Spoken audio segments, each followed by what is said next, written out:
Tonight on your News at 9, volunteers set up at Joplin's Ewart Park to help meet the pandemic needs of the local homeless population and anyone else in need of a helping hand. Plus, we are headed to a very special rodeo in Carthage, Missouri that is raising money for a family of a fallen rider. And 4 state farmers celebrate National Seed Swap Day at Joplin's Empire Market by trading seeds and encouraging others to start growing. Meteorologist Nick Kelly has your weather. Sports director Jacob Ledden's on sports. I'm Mike Mahoney, and this is your KOAM News at 9 on Fox 14. The 4 states' most watched news starts now. All right, well, thanks so much for joining us this evening. Let's start things off with a weather update, and for that, we'll turn it over to meteorologist Nick Kelly. Nick. It's been a pretty busy Saturday, Mike. We had rain, widespread rain this morning, some severe weather in parts of northeast Oklahoma and southwest Missouri this afternoon. Despite all of that, though, we went from a low of 47 this morning to highs in the mid-50s. Now we're just gearing up for a cold Sunday ahead of us to wrap up this weekend. But these storms that did materialize in northeast Oklahoma did drop a few quick tornadoes in parts of Nowata County, just on the fringe of our viewing area, while we had a couple other hail reports with those storms as they worked along and south of I-44. We'll take a closer look at what those storms did a little later. Now, the bigger storm system overall is starting to lift to the northeast, and on the colder side of things, we're seeing a lot of snow up in the Great Lakes. For us, though, maybe a few showers overnight, tapering off to an area or two of drizzle. Otherwise, we just stay cold and cloudy tomorrow. 35 in the morning. I think the best we could do is highs around 40. Again, we'll break down what these storms did today, how tomorrow's shaping up, and the rest of the week's shaping up. We'll get to all of that here in a bit, Mike. Sounds like a plan. Thanks as always, Nick Kelly. Officials with the Jasper County Sheriff's Office say a person of interest in the murder of Becky Sanders of Sarcoxie, Missouri, has been found dead. They say the Coleman County Sheriff's Office in Alabama received information about a possible location for Justin Chase Stevens. The information they received indicated Stevens was staying in the garage apartment of a residence in Coleman County. Deputies surrounded the house and attempted to call him out, but after Stevens did not respond to requests to exit, deputies entered the garage and found Stevens dead of an apparent self-inflicted gunshot wound. Earlier today at Ewart Park in Joplin, volunteers set up lunch and free shop for anyone in the community hit hard by the pandemic, especially the homeless population. One volunteer says it started with masks and then it grew based on the community's needs. Back when COVID hit and there was a shortage of masks for everybody, and Karen started homemaking masks. We went around and got supplies up, got supplies donated, and then distributed the masks. In the process of doing that, we noticed more of a need in the community for other things like clothing and food, and we're just trying to fill that need now. The volunteers were also giving out free grilled cheese sandwiches and tomato soup, as well as gloves, coats, and other essentials for anyone in need. The Riverside Cowboy Church in Nevada hosted one of 5 rodeos at the Civil War Arena in Carthage this evening. The rodeos are a fundraiser by the church. Each rodeo honors a different person, and tonight's rodeo honored Kaylee Henson, who passed away in a car accident at the age of 18 and was a big horseback rider and member of the church. Oh, she was an amazing young lady. She was that young lady who always had a smile on her face. She just loved Jesus, and she spent all her time making everybody else feel comfortable, and she just was amazing from the time I met her until she passed away. The proceeds from tonight's rodeo go to Kaylee's family as well as to the church for a writers camp that they'll host this summer. Many 4-staters may be unaware of a holiday taking place today surrounding farming. KOAM's Bronte Sorotsky spoke with farmers at Joplin's Empire Market to understand their passion for swapping seeds. In case you didn't know, today is National Seed Swapping Day. To celebrate, Ozarks Homesteading and Joplin Empire Market teamed up to create a community seed swap. Sometimes we have too much of one thing, or something isn't working in our garden, or somebody's interested in growing something, and as a farmer I buy large quantities of seed, and so at the end of the season I'll have extras that I just want to share with people. It's not just for farmers. The general public is welcome to pursue any interest they may have in the seed exchange, which heightened with the pandemic. There's been a lot of interest in growing our own food. So we've been getting a lot of questions and a lot of interest in that. And again, this is just an opportunity to come in, talk to farmers and master gardeners, swap seed, drop seed off that you may have too much of, and just share that interest in growing our own food. The main goal of the swap? To make gardening more accessible to everyone. We just want people to plant gardens. Cheryl Franklin, who helped organize the swap, says events like this create more transparency between farmers and the public. People are concerned about pesticides and herbicides and things like that, and so you just can be assured that you're eating healthy foods and you know where it came from. Not only was this a great networking opportunity for local gardeners, but it also opened new doors for newbies as well. In Joplin, Bronte Sorotsky, KOAM News. And newcomers without seeds to swap were asked to give an optional small donation. It's now time to honor one of our many four-state heroes, and tonight we recognize George Powers of Pittsburgh, Kansas. Powers served as a captain in the U.S. Army and he fought in Vietnam. He earned a Silver Star and many other honors. Thank you, sir, for your service and your courage. For more information on all our four-state heroes or to nominate your own, just log on to KOAMNewsNow.com. And we'll be right back with meteorologist Nick Kelly and another look at your weather. Plus, we are headed to South Coffeyville, Oklahoma, where some storm chasers caught a glimpse of what appears to be a tornado touchdown. That's coming up right after weather.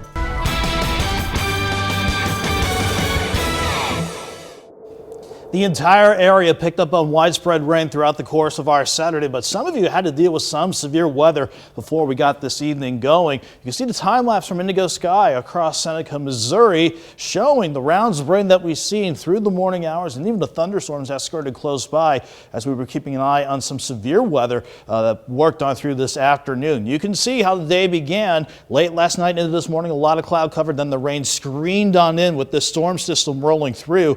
But on the backside of it, though, we actually had some isolated thunderstorms develop across northeast Oklahoma, and those were the ones with a little sunshine and a little bit of low-level spin that led to a few quick tornado touchdowns across parts of Newata County before it really worked into our area. But once it did skirt across our main counties on the Kansas and Oklahoma side near the state line, all it did really was drop hail between dimes and quarter size. That's the largest the hail went, including additional storms that developed in southwestern Missouri. Those were primarily hailers ranging between dimes and quarters. But regardless if you saw the rain today or the thunderstorms, especially this afternoon, everybody saw quite a bit of rainfall. On the average, about an inch of rain area-wide. Needless to say, follow the color coding, you could tell along Kansas 99, close to the turnpike on the Kansas side, northeast Oklahoma, north of the turnpike, and a couple areas in southwest Missouri, we had spots pushing 1 to 2 inches of rain. That has led to some low-level or low-lying areas being flooded earlier this evening, but the only flash flood warning I still see on the board is for central Berry County until 1 o'clock in the morning. But even then, that's going to be allowed to expire because we were done with the main crux of our rain and thunderstorm chances since the evening began. We're just dealing with a few straggling showers and some pockets of drizzle that will try to hold on throughout the course of the night. So what did all this mean as far as temperatures go? It's definitely cool this morning with most of us in the 40s, a few spots near 50 around Chanute, Fredonia, and Yates Center.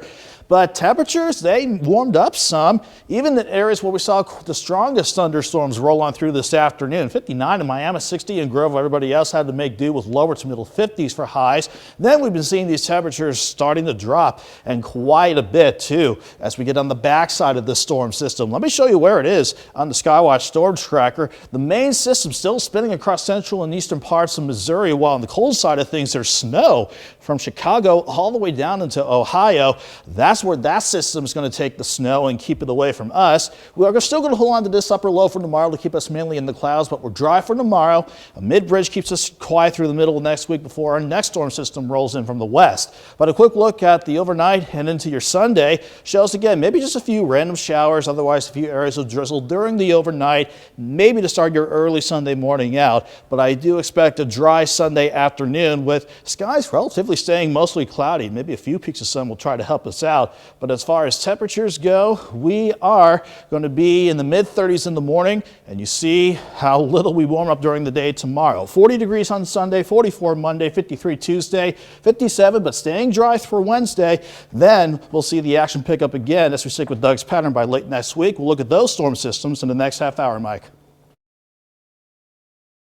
Well, thanks again, Nick. And hey, Nick, take a look at this video from KOTV in Tulsa taken by one of their storm chasers near South Coffeyville, Oklahoma, around 2 this afternoon. The video shows what appears to be a brief tornado touchdown.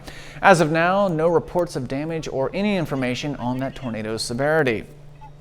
Still to come, as health officials confront new mutated strains of the coronavirus, the CDC is revving up some new rules. If you're traveling by air or public transit, you'll soon be required by federal law to wear a mask. I'm Charles Watson in Atlanta. Details on that story coming up. Airlines that have required passengers to wear masks during the pandemic are now getting new support for that policy through a new nationwide federal order issued by the CDC. Fox News' Charles Watson reports. Starting next week, new rules from the CDC will require all travelers on airlines and public transit to wear face masks to curb the spread of coronavirus. The new order makes refusal to wear a mask a violation of federal law. Children under 2 years old and people with certain disabilities are exempt. It comes as states like Wisconsin debate getting rid of their own statewide mandates.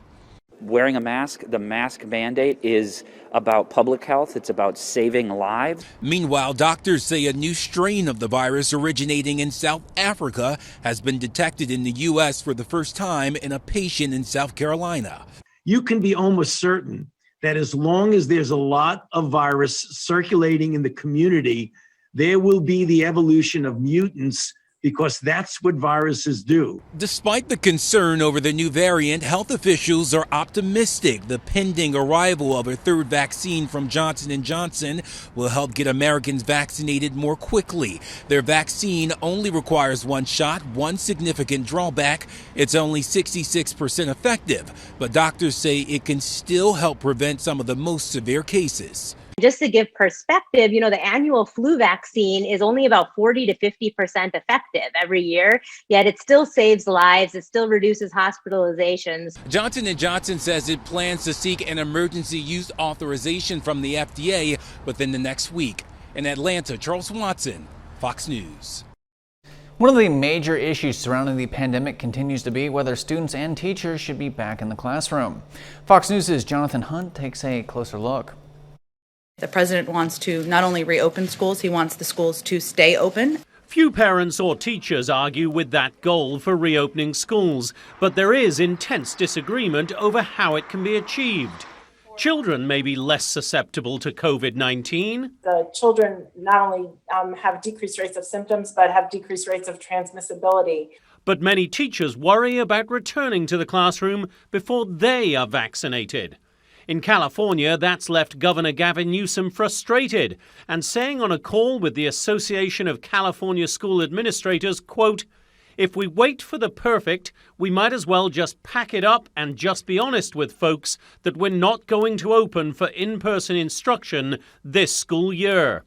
But in a letter to Newsom, the California Teachers Association warned against shortcuts to reopening and said, quote, "The virus is in charge right now and it does not own a calendar. We cannot just pick an artificial calendar date and expect to flip a switch on reopening every school for in-person instruction." Teachers in Massachusetts are concerned that the state plans to vaccinate people over 65 before many essential workers, including K-12 teachers. The governor pays lip service to getting students back in school, but his decision today is delaying a safe return by weeks, if not months. And in Chicago, a showdown looms Monday, with the public schools chief insisting in-person classes will resume then for tens of thousands of students, even as many teachers say they simply won't show up. So the hopes and fears over school reopening seem to hang, as does so much else, on the availability of vaccines. Job number one for President Biden. In Santa Monica, California, Jonathan Hunt, Fox News. Right after this short break, we are headed to Florida to meet some canines who are keeping people safe during the pandemic. These good boys and good girls have been trained to sniff out the coronavirus, and you'll learn just how they were trained when we return. Stay tuned. Welcome back to your News at 9. Our four-legged friends are helping us in the fight against COVID-19 by sniffing out the virus. Fox News' Phil Keating has the details from Miami. Cute, cuddly, and super well trained, these dogs are special. call them COVID Canines. The Miami Heat is the first NBA team to utilize these sensitive sniffers who can detect if a person is COVID positive. It turns out there is a molecular difference in smell from someone's sweat. When a dog signals on a person, it's a really simple process. They simply sit down next to them, which gestures to the handler that, hey, you should check this person out. We then remove that person from the line and their entire group, and we send them on their way and give them a full refund. All clear. For the Heat, the dogs are another layer of public safety incompetence, along with mask wearing and spectators spaced far apart. And for the first time in 10 months, 1,500 fans watched and cheered inside the arena. Zip! And as schools move to get back to full in-person learning, Florida International University is also using coronavirus-trained canines. Theirs are trained with contaminated masks, so they smell the molecular difference in a person's breath if they're COVID positive.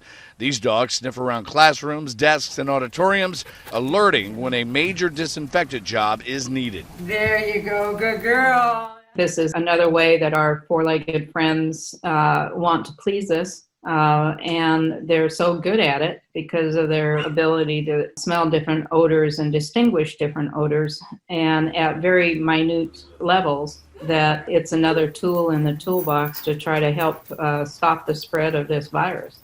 At the game last night, the Heat says it was super safe as the dogs outside the arena keyed on no one as being positive as they all went inside to watch the game. And the Heat's telephone is ringing off the hook, getting a lot of interest from other NBA teams, cruise lines, casinos, airlines, and Major League Soccer. In downtown Miami, Phil Keating, Fox News. Thousands of seniors are getting their COVID-19 vaccinations this weekend in Colorado. UC Health, a nonprofit healthcare system headquartered in Aurora, Colorado, is running the drive-through vaccination clinic at Coors Field. The plans call for 5,000 inoculations to be given both today and tomorrow. UC Health patients who are over the age of 70 were put into a pool to be randomly selected for the event. The vaccination site is more than 1.5 miles long with 10 lanes so people can wait in their cars.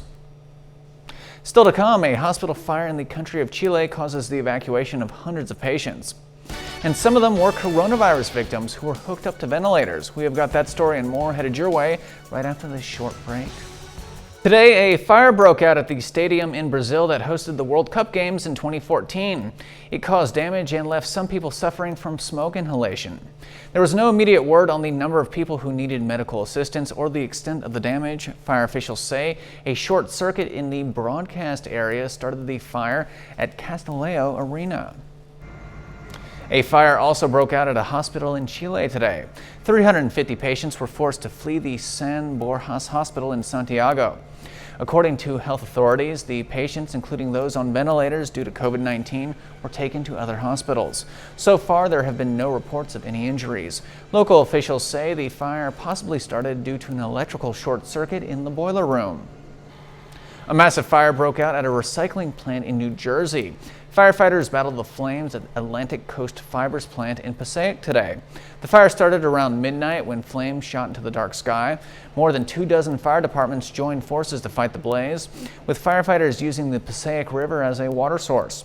Fire officials say it could take days to fully extinguish the flames.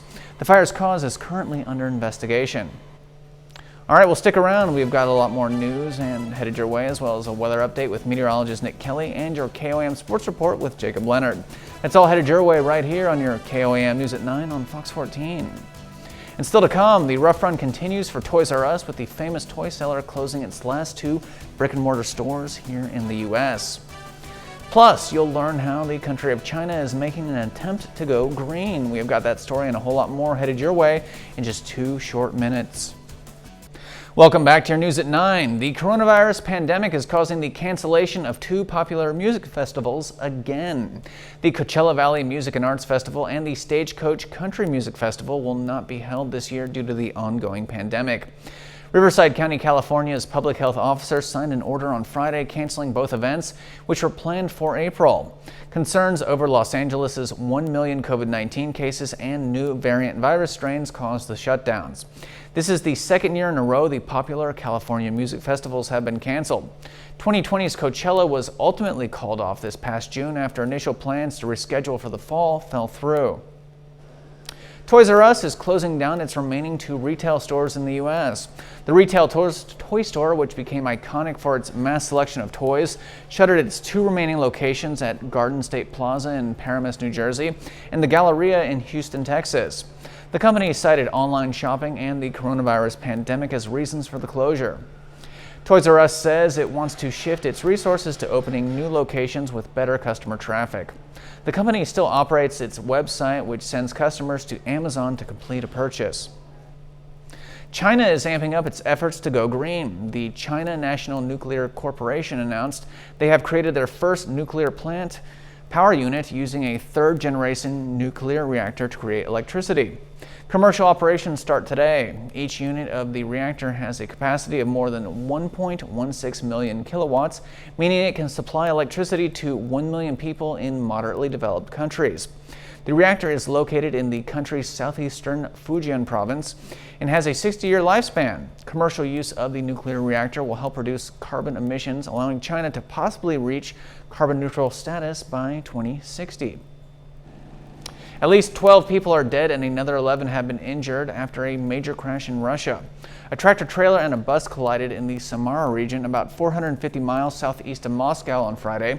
Police believe the tractor-trailer skidded on the road, forcing it to veer into oncoming traffic. The condition of the truck driver is unknown at this time. A full investigation into the crash is ongoing. All right, we'll be right back with meteorologist Nick Kelly and another look at your weather. Stay tuned.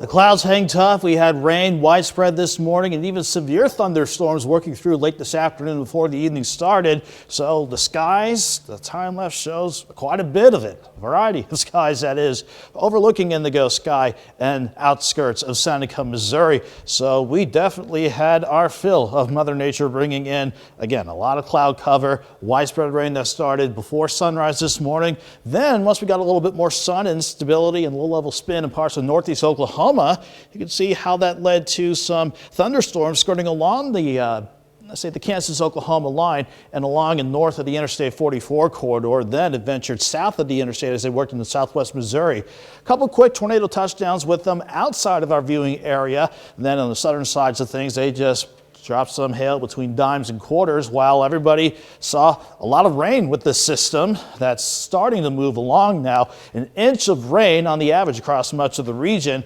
but the heaviest spots that we saw lead to any flash flooding is in central parts of Berry County. Still a flash flood warning for you all until 1 o'clock as we head into your Sunday morning. But even then, that flash flood warning was for all the rain that we saw earlier during the day and to start the evening out. And thankfully now the radar is looking a lot calmer than it did to start the afternoon and evening out, especially as we track those thunderstorms on air and online for you throughout the course of the afternoon and before the evening started. Everyone started cool in the mid to upper 40s this morning. Some of you pushing to the upper 50s. So that was certainly a little bit of ample fuel for those thunderstorms to develop across northeastern Oklahoma. Everyone else had temperatures making do for highs today, lower to middle 50s across much of the area. So where do we go from here? At least we're done with the majority of our rain chances, and certainly we're done with the thunderstorm threat. We were done with that 5, 6 o'clock this evening.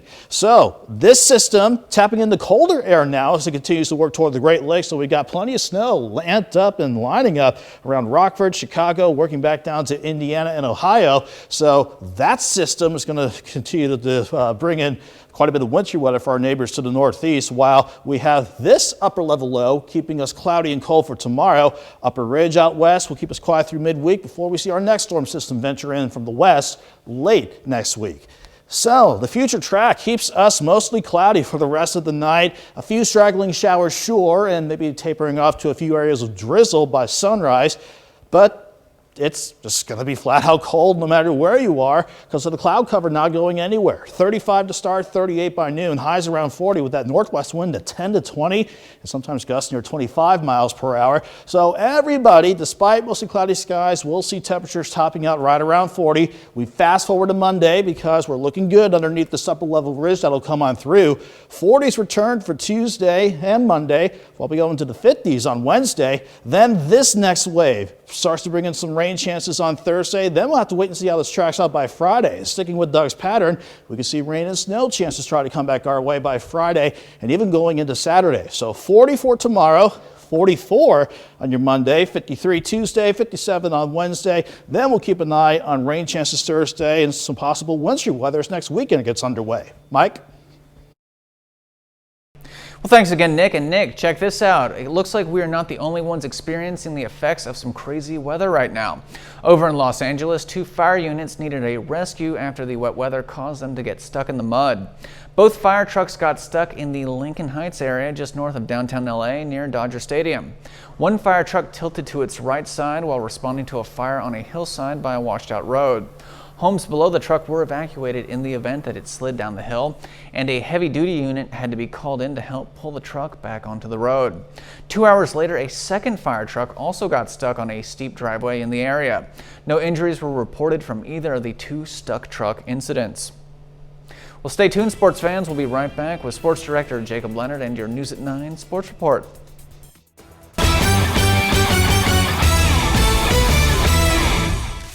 The Carthage Tigers are in action today for a rare Saturday afternoon game. The Tigers hit the floor this afternoon, hosting the Harrisonville Wildcats. Now, Carthage aims to bounce back after a 10-point loss to Nevada last night. Early on, Justin Ray with the triple. He had 6 threes in the game, finished with team-high 25. Here he is again in the second. 2 more there. And Max Templeman. Tigers take the lead after 2, but check this out. Behind the back pass, Connor Blix to Kennedy Atkinson. Other end, Carthage responds with a little flair from Templeman. Into the fourth, Stu was on fire. Brooks Langer, 14 points in the final quarter for him. That puts Carthage away. Harrisonville wins a tight one, 72-67. The Pittsburgh State Gorillas hit the road tonight to face Rogers State. On the women's side, the Gorillas try for back-to-back wins after topping Northeastern State on Thursday. Tristan Gegg, she was big in this one. Scores a career-high 32 points, while Kaylee Demitz adds 26. Gorillas get by the Hillcats 92-81. The Pitt State men able to make it a sweep. They win their game 86-75. Missouri Southern also in action today at Northeastern State. Another big double-double for Maddie Stokes, 20 points, 18 rebounds. Lions finish at 68-61. As for the Southern men, they make it 3 straight wins, topping the Riverhawks 100-83. 31 points for Cam Martin. Lawson Jenkins adds 29. Division I now, Oklahoma tries for its 4th win against the top 10 team this month. Alex Reese flying in for the Jam. Sooners down 4 early. Here comes Oklahoma though. Jalen Hill, dunk of his own. Sooners now with a 3-point lead. Under 20 seconds to go, the Oklahoma lead down to 2. Elijah Harkless. Check it out. Nice move. Turnaround jumper goes. Oklahoma takes down 9th-ranked Alabama 66-61. Another top 25 matchup going down right here. KU facing Tennessee. Tough one for the Jayhawks. Kansas falls 80-61. KU now 11-6 overall this season. Well, Pittsburgh State Track and Field hosts the Wendy's MIAA Challenge today. 8 teams in the conference showed up to compete this afternoon. Pitt State and Missouri Southern dominate events early. Men's weight throw, Southern's Peyton Barton gets a PR here by a mile, 63 feet 6 inches. That wins it. Pitt State's Connor Swinson finishes 2nd. For the high jump now, this dude just a freshman. Pitt State's Tim Johnson, 6 feet 7 inches wins it today for Johnson. A women's long jump final jump for Pitt State's Asia Anderson, 18 feet 4 inches. It's her best of the day to finish 2nd. But Missouri Southern's Claire Llewellyn, 18 feet 5 inches for her. That gets her 1st place in the long jump. It wasn't the only win for Llewellyn today. She wins the 60 hurdles with an NCAA qualifying time of 8.68 seconds. The men's pole vault here, junior Cameron Wright, last one standing. He clears 16 feet, 10.75 inches. That is the 3rd best mark in the nation. Feels good, but I want more. I mean, I know I have 525, 535 in me, so I just got to focus and execute what I'm capable of doing. Today proved myself. I gained my confidence back. I'm more than capable, so it's just keep practicing and keep working at it. That's a look at sports. We're back with more news after this. Welcome back. U.S. Secretary of Defense Lloyd Austin spent his Friday paying a visit to the National Guard troops stationed in and around the U.S. Capitol. Austin thanked the troops for their service and told them that the Defense Department is there to help them with whatever they need. The National Guard troops have been at the Capitol providing security following the January 6th storming of the Capitol by Trump and QAnon supporters. Fox News' Eric Shawn is tackling one of the 21st century's biggest mysteries on his new Fox Nation show. He and millions of others want to know what really happened to the infamous union leader, Jimmy Hoffa. And Shawn is checking out some new evidence that might just provide an answer. It remains the greatest mystery in American history. What happened to Jimmy Hoffa? Hoffa, the legendary Teamsters union leader, disappeared on July 30th, 1975. He was thought to be on his way to a meeting with mafia bosses in Detroit. Finding his remains could help solve the historic case. That's where Frank Coppola comes in. His father, Paul Coppola, co-owned an infamous mob-connected dump in New Jersey, where the FBI suspected Hoffa was buried. Frank told Fox Nation Hoffa's body was transported from Detroit to the dump where his father buried him. So you're saying your father buried Jimmy Hoffa? Yes. My dad, later in years, he said that he couldn't fit in the drum body first, feet first. They had to turn him and put him in head first. So your father said Hoffa couldn't fit in the drum? Couldn't fit in the drum feet first. He couldn't get the legs to bend right. So he had to take him out and put him in head first. Frank says his dad took an excavator like this one and dug a 12-foot deep hole and buried the barrel with Hoffa's body in it under a pile of other barrels and then covered up the dirt. Frank took Hoffa expert Dan Moldea to the exact spot, a dusty plot of land just a few feet off the property line of his father's former dump in Jersey City, under the elevated Pulaski Skyway. It is used by a local waste management company to store empty dumpsters and is owned by the New Jersey Department of Transportation. Steve, we're here. This is the spot. Yep. Can you turn it on? We'll fire it up, and what do you see? Yep. Fox Nation hired ground-penetrating radar systems to use ground-penetrating radar to see if we could find any evidence of the buried barrels. Ground-penetrating radar uses radio frequencies to scan underground and see the unseen. That's when we hit pay dirt, multiple round shapes that radar technician Steve Sula says is metal. The half-moon images piled on top of each other, exactly where, and just like what Frank Coppola said we would find here.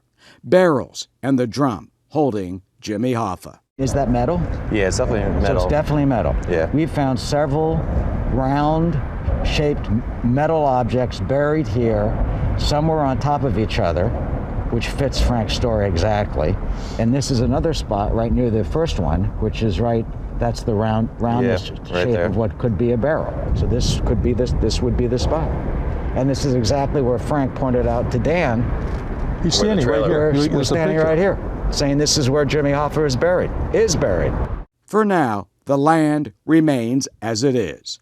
It is illegal for Fox Nation to dig up the barrels. So the mystery of what happened to Jimmy Hoffa remains until law enforcement digs up what we found. I'm Eric Shawn, Fox News. Rescue crews in Italy continue their search to find 4 missing hikers in the Apennine mountain region. Hundreds of people, including mountain rescue teams, firefighters, and local police, along with canine squads, continue their hunt in the high mountain. The 4 hikers set out for a walk on Monte Velino in Italy's Abruzzo region last Sunday, and they never returned home. Helicopters have also been deployed in the region to assist search efforts. All right, we're not done yet here on your KOAM News at 9 on Fox 14. And when we return, you are going to meet a World War II veteran who spent his 100th birthday skydiving. That is a braver man than I, that is for sure. That story and more coming right up. Welcome back to your News at 9. A World War II veteran celebrates his 100th birthday by jumping out of a plane. Let's check out this hero as he crosses skydiving off his bucket list. Fox News' Joe Tillman takes us along for the ride. I'm just going along for the ride.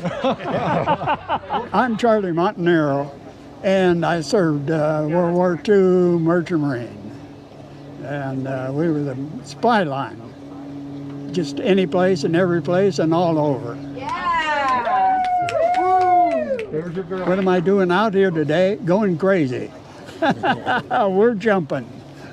We're going to sky jump. That's about the only thing in life I haven't done. Because I told Adam about, well, when I was 98, I think, I said I wanted to jump when I'm 100.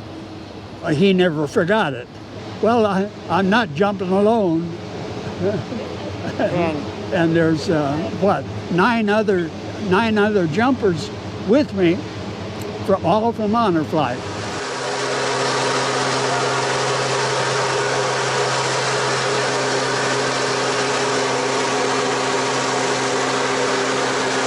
Honor Flight Nevada is it's a wonderful organization, 100% volunteer, 100% donated. All these people like John here and stuff, they donate their time to us crazy people. I didn't have any trouble with the doctor saying, yeah, he's crazy enough, let him go. Let's do that again. All right, here's a fun story to end the show on. It looks like some parts of the Golden State, they're dealing with the dog days of winter. This dog named Poe is getting his exercise by jumping through the snow in Mammoth Lakes, California. Poe expressed his joy and pleasure at bounding through the thick blankets of snow with his head barely popping above the mounds of powder. But Poe better get his fun in while he can. A massive snowstorm slammed the Mammoth Lakes region and dumped about 100 inches of new snow since Tuesday night, and more is continuing to fall. All right, well, thanks so much for joining us this Saturday evening. We'll see you tomorrow for more KOAM News at 9 on Fox 14. Have a great night, and as always, stay safe out there.